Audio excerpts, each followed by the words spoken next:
Halo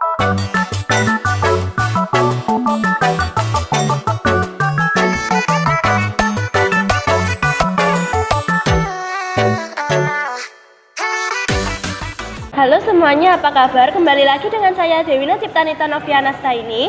Di sini saya akan mengundang salah satu narasumber saya untuk menceritakan pengalaman horor pribadinya kepada teman-teman semuanya.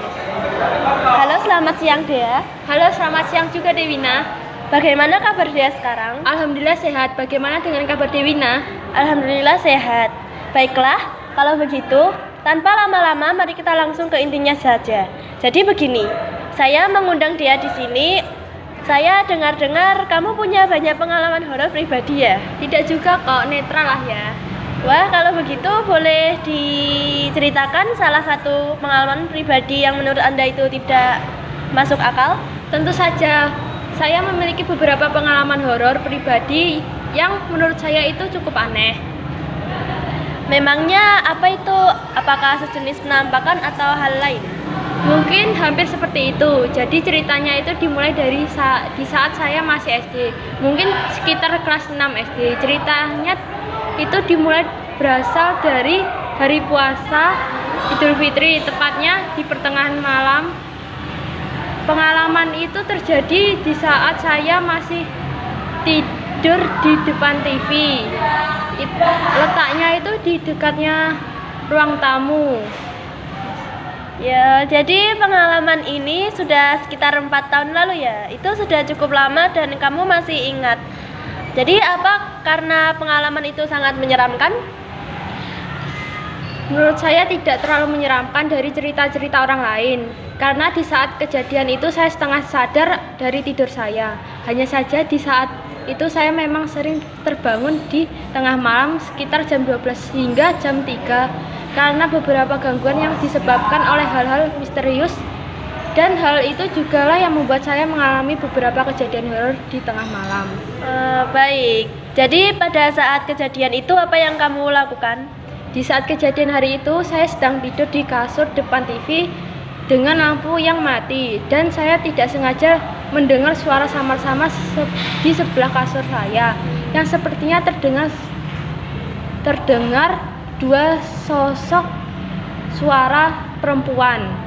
Namun salah satunya seperti tertawa nyaring yang begitu dekat, tepatnya di sekitar atas kepala saya. Yang suara itu cukup mirip dengan suara kuntilanak, dan juga suara lainnya yang berbeda karena itu suara gadis kecil berumur 5 tahun yang seperti memanggil saya, sesekali seperti berusaha membangunkan saya dari tidur saya, yang saya juga bisa merasakan kehadiran mereka yang sangat jelas di sekitar saya. Iya, menurutku memang sepertinya menyeramkan ya. Oke, jadi apa masih ada kelanjutannya atau gimana ini? Ada. Saat itu posisi suaranya seperti ada di bagian samping kasur. Menurutku itu sangat nyaring dan dia memanggil nama saya dan berusaha membangunkan saya. Di posisi gadis itu, tepatnya di samping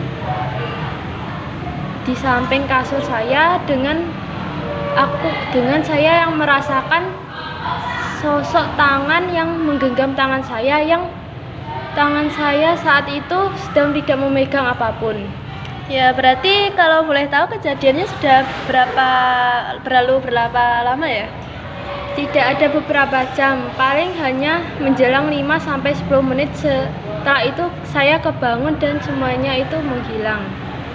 Jadi begitu. Baiklah teman-teman, sesuai yang telah diceritakan dia dan tentang pengalaman horornya, kita sebagai bangsa Indonesia pasti sudah tidak asing dengan kepercayaan di lingkungan daerah yang beragam serta kemampuan yang tidak banyak orang miliki untuk bisa merasakan hal-hal mistis seperti itu. Namun pada akhirnya semua itu akan kembali kepada Tuhan Yang Maha Esa.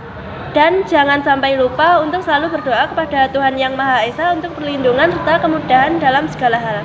Saya sebagai Dewina Ciptanita Novianasta ini sangat berterima kasih kepada Dea karena telah meluangkan waktunya untuk mengisi acara kali ini dengan cerita pengalamannya yang cukup epik. Dan saya ucapkan terima kasih kepada teman-teman semuanya yang sudah menonton acara ini. Sekian, saya pamit undur diri. Akhir kata, Assalamualaikum warahmatullahi wabarakatuh. Yeay!